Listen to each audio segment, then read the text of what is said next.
Thank you. So, once again, good morning, everyone. My name is Itay Pincas, and allow me to introduce myself. I'm a 17 years old from Hod HaSharon, very close to here. I love hanging out with my friends. I love music. I love playing on the guitar, learning new things, working with new people. But this isn't the reason for why I'm here today.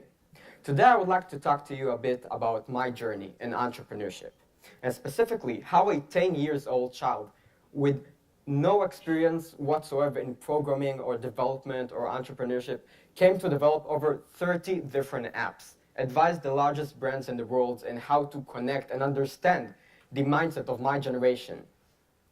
And I would like to tell you how it all began. When I was 10 years old, I got as a present, as a gift from my parents, my first iPad. It was iPad 2, and now it sounds very old, but it was at the time the most advanced and newest iPad at the time, and I fell in love with it. I spent hours and hours every day locked inside of my room playing with this iPad and trying to figure out all of its new functionalities. And at some point, I had some really good ideas for apps that I thought were useful, so I went on the App Store and I searched for the apps because I wanted to use them myself. And I found out at the age of 10 that some of my ideas didn't exist. I mean, there were possibilities, there were opportunities to develop new apps. And that made me think, if there's so many apps out there, someone must be developing them. And if some people can develop apps, why can't I do so myself? So I went to a course after school hours, once a week, that taught me the basics of programming. Now, a 10 years old child cannot actually program and write long and complicated lines of code. But I did learn the basics of programming, and that led me, at the age of 12, to release my first app to the App Store. It was a very fun and quick game called My Quick Fingers. At the time, there was a very popular trend in which people, they filmed themselves moving a knife between their fingers very fast, as much as they can in 1 minute. So I developed an app so people could play it safely in their homes through their phones. And this app wasn't like a groundbreaking success. It wasn't, not a lot of people downloaded it, but it was very important for me because after 2 years of learning and a few months of developing, I had the feeling of something that I built myself, that people could go onto the App Store and download it and use it. It was a very special moment for me. Although it wasn't a big success, I learned a very important lesson that day. I learned that for me, anything is possible. That with the right determination, with the focus, I can possibly make any idea happen. And after I started learning the basics and getting involved, I started taking on some of my bigger ideas. Because when I told you I had some big ideas, I guess you'd understand I wasn't talking about this app. But I understand that I should start from the basics. So immediately I started thinking about my new app. The next app was Sketch the Bubble. It was a simple game. You had to choose some sort of a creature and earn points, compete with your friends. And this app was designed better than my previous app. I mean, I spent 50% of the time actually designing the app, and the other 50% went on programming the app so it would be useful, and on the other hand, the user experience would be very good. And I released it to the App Store when I was 13 years old. This was my second app. And this also wasn't a very big success, but I learned something even more important from releasing this app. I learned the lesson that I cannot know everything. I cannot know everything. You know, there are many aspects of a business, specifically in mobile applications and high-tech and startups, and I should specialize in something very particular and simultaneously find other people and other companies, other businesses that could help me take on the things that I'm less good at. So I found that I was better at programming than I am in designing. So I found a friend of mine called Omer, and he helped me to design the app so they would be well looking. At the age of 14, people started getting to know me. I mean, I had a professional Facebook page and a LinkedIn page. I started going to events and conferences, and I started receiving inquiries. A 14 years old child started getting inquiries from people who were offering money in order to develop their own ideas and apps.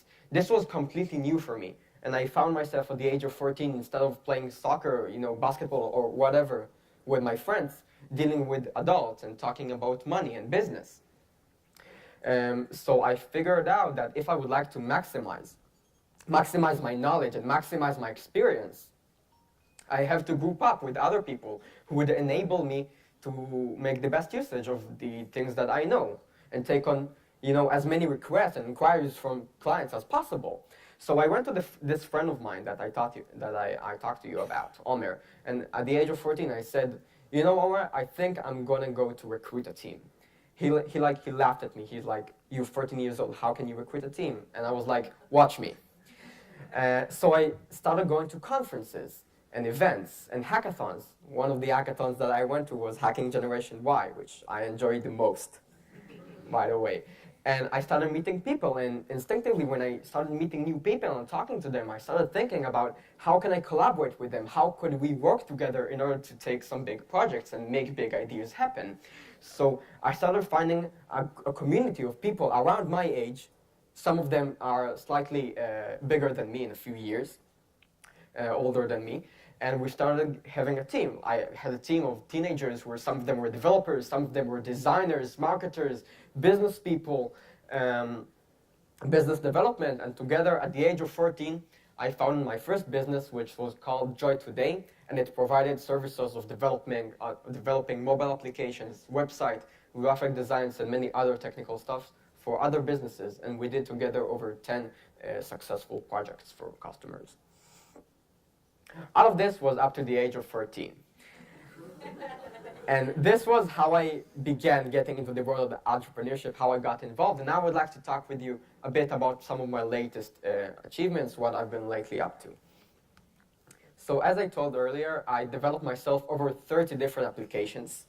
The bottom part of the screen represents apps that were some of my first apps. I mean, these were basically mainly games that I developed in the process of teaching myself how to program.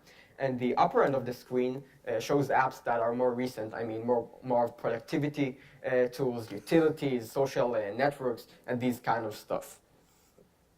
When I was 14 years old, I had the honor of being chosen for the Forbes 30 Under 30 list of the promising entrepreneurs in Israel. I flew to Boston and met many incredible people from all over the world. Met Ashton Kutcher, and also had the pleasure to meet Shimon Peres for the first time. I met him 3 times shortly before he passed away.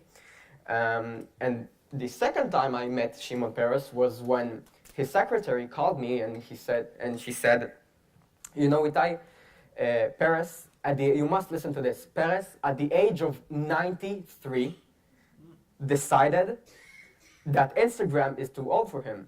And he should open, guess what? Snapchat account. I didn't believe that, but I came to his office and we helped him open a Snapchat account. We taught him how to take a selfie. This was one of the most special moments in my life, totally. Also, I participated in many hackathons. One of them was a hackathon organized and held by Chevrolet at the United States. They got a group of like 30 different entrepreneurs and tech enthusiasts from all over the world, and they had them develop ideas, develop solutions for the problem of which drivers are texting. And my team didn't win the competition, but what proves me that our idea was any good is that Apple 1 year later released the exact same idea, the exact same patent. So it makes me feel that we had it right, figured.